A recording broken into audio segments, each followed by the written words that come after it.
Le dernier quart d'heure de Smart Bourse chaque soir, c'est le quart d'heure thématique. Le thème ce soir, c'est le thème de l'analyse des marchés, mais augmenté avec les outils d'intelligence artificielle au service de l'allocation d'actifs tels qu'ils sont développés chez AI for Alpha, je le refais, la FinTech dont vous êtes membre du board, Jean-Jacques Oana, à mes côtés au plateau. Bonsoir Jean-Jacques. Bonsoir Grégoire. Vous êtes consultant indépendant, effectivement, et vous nous apportez effectivement les enseignements de cette analyse de marché augmentée, comme je dis, à travers les outils d'intelligence artificielle. Le sujet qui vous intéresse et qui intéresse l'intelligence artificielle d'AI for Alpha, c'est le thème des matières premières. Et c'est vrai que c'est un thème qui est à nouveau sur le devant de l'actualité depuis ce début d'année ou depuis quelques semaines, Jean-Jacques. Absolument, c'est le thème surprise de début d'année. Donc on a l'habitude maintenant de la hausse de l'or, puisque l'or est ancré dans une tendance très haussière depuis 2024. L'année dernière, c'est 27% de hausse face au dollar, 35% de hausse face à l'euro, parce que dans un environnement inhabituel où en fait l'or est monté et l'euro s'est déprécié face au dollar. Mais on avait quitté l'année 2024 sur une faiblesse structurelle ou en tout cas conjoncturelle des matières premières, avec finalement aussi bien les métaux de base que le pétrole ou même les marchés agricoles dans une tendance baissière. Il y avait peut-être une exception sur des marchés qui sont emblématiques sur la consommation, comme le cacao, le café. Oui, voilà. Le jus d'orange. Absolument. Mais c'est anecdotique dans l'ensemble des matières premières. Oui. Et ce qu'on voit finalement depuis le début de l'année, c'est l'or. Ça continue, plus 3%. Le cuivre, plus 8%. Le pétrole plus 10%, le gaz aux États-Unis plus 15%. Bon, c'est un marché très volatile. Et puis finalement, l'indice des matières premières dans son ensemble, plus 5,5%. Donc, on a une hausse généralisée des matières premières. Pour l'instant, c'est un rebond. C'est ça. C'est pas une tendance. Cependant, c'est un rebond qui est suffisamment étayé et suffisamment diversifié pour qu'on en parle, pour qu'il soit à souligner. Ce rebond est à mettre en perspective aussi avec finalement des hausses sectorielles. Et je dirais qu'il est conforté par des hausses sectorielles sur les indices boursiers. Premier secteur aux États-Unis, le pétrole, 8% sur les stocks, donc sur les actions. Et premier secteur en Europe, malgré la hausse du luxe aujourd'hui, les pétrolières. Donc on a finalement un mouvement qui est cohérent et qui semble être partagé. Ouais. La seule, je dirais, ce qui dénote encore, c'est la hausse du dollar et notamment la faiblesse de certaines devises liées aux matières premières, comme le dollar australien ou le dollar canadien. Ouais. Voilà. Mais autrement, on semble avoir quelque chose qui est nouveau, qui est partagé au sein du complexe de matières premières et qu'il faut donc aujourd'hui analyser. Et il y a une lecture globale à faire, c'est ce que vous dites. On peut trouver derrière chaque matière première une histoire plus ou moins spécifique, des drivers, des facteurs plus ou moins explicatifs, mais le fait d'avoir cette hausse généralisée et qui se retrouve également dans les marchés actions des secteurs concernés, etc., vous dites, ça doit appeler une analyse un peu globale. Oui. Alors, et c'est ce qu'on voit également sur les marchés de taux, puisque les marchés de taux, on l'a vu avec la hausse des taux longs, alors baissière, mais finalement à remettre en perspective. Avec le pétrole, la corrélation pétrole et taux long, elle est quand même très forte encore. Elle n'était pas si forte jusqu'en décembre, et là elle est revenue forte. Et d'autre part, il y a quand même un nouveau élément que nous apporte, une information que nous apportent les marchés de taux américains, c'est que désormais, le moteur de la hausse, c'est la hausse des points morts d'inflation aux États-Unis. Oui. C'est-à-dire qu'on est revenu à 2,5%. On a aussi une quantification de la courbe. Donc, ça veut dire un écart entre le 10 ans et le 2 ans qui maintenant est 40 points de base. Donc, ça c'est beaucoup quantifié. C'est le plus haut niveau depuis 2022. Pendant la quantification, c'est aussi l'anticipation d'une prime de risque de terme sur la courbe des taux et de plus d'inflation. Donc, voilà. Donc, globalement, on a plus d'inflation. Et puis, même quand on revient en perspective sur, j'allais dire, la surprise microscopiquement positive d'hier. Sur l'inflation, oui. D'une inflation qui était plus basse qu'attendue, en effet. Mais bon, globalement, l'inflation quand on regarde, elle reste ancrée à 2,5, hors effet volatile de l'énergie et de l'alimentation. Sur certaines métriques d'inflation, on est encore à 3. Sur les CPI cœur. On est bien dans de ça finalement, de l'objectif des 2% de la Fed. Il y a un indicateur, c'était intéressant parce que c'est le CPI cœur américain. Il était à 3,2 hier. Il est resté 41 mois au-dessus des 3%. Oui. C'était pas arrivé depuis les années 90. Donc en fait, il se passe vraiment quelque chose sur l'inflation. En fait, on est dans une sorte de déni.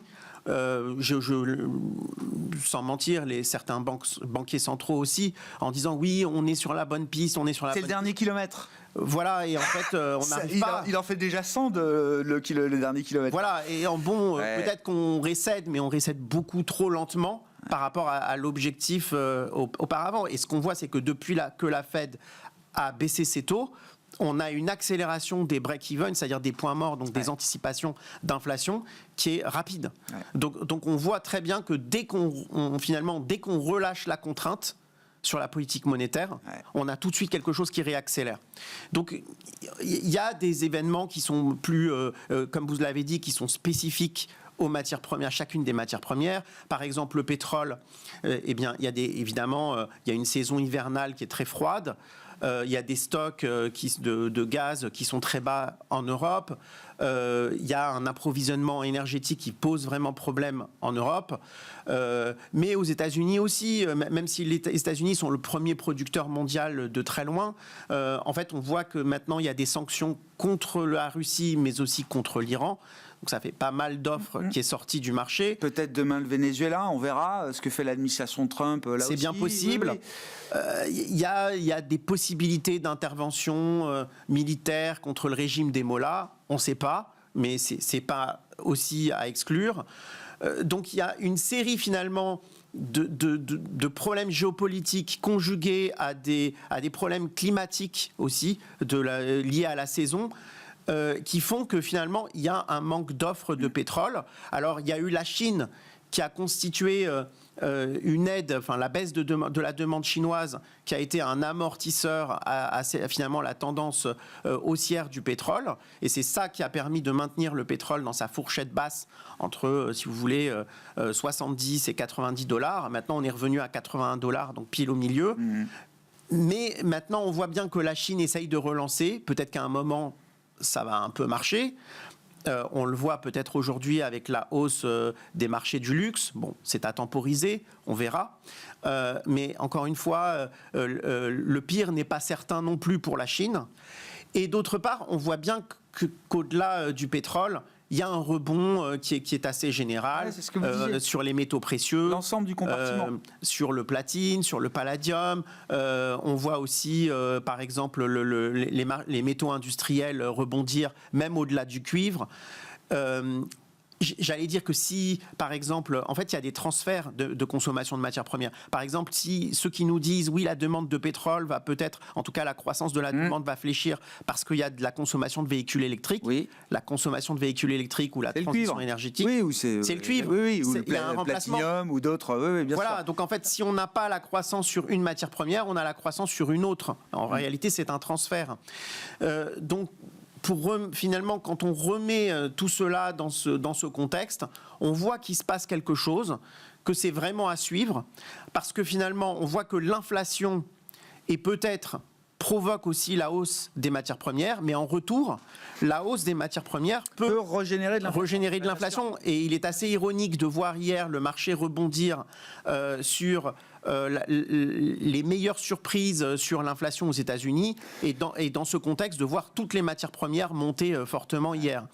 Donc finalement, je dirais que dans un environnement macroéconomique où la dette reste très forte, on a des taux d'endettement des pays industrialisés qui sont au plus haut, où les déficits dans certains pays, je suis désolé de le dire, il y a les États-Unis et il y a la France aussi, où le déficit est hors de contrôle. Quand je dis hors de contrôle, c'est que on n'arrive pas, qu'on est à 6, 7 aux États-Unis, on est à 6,5% dans un environnement de croissance. Oui, il n'y a pas une volonté délirante de rectifier ça.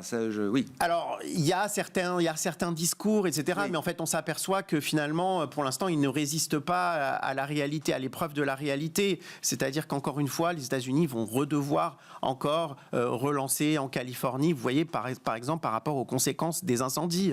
Et l'État fédéral n'aura pas le choix que de payer et de reconstruire.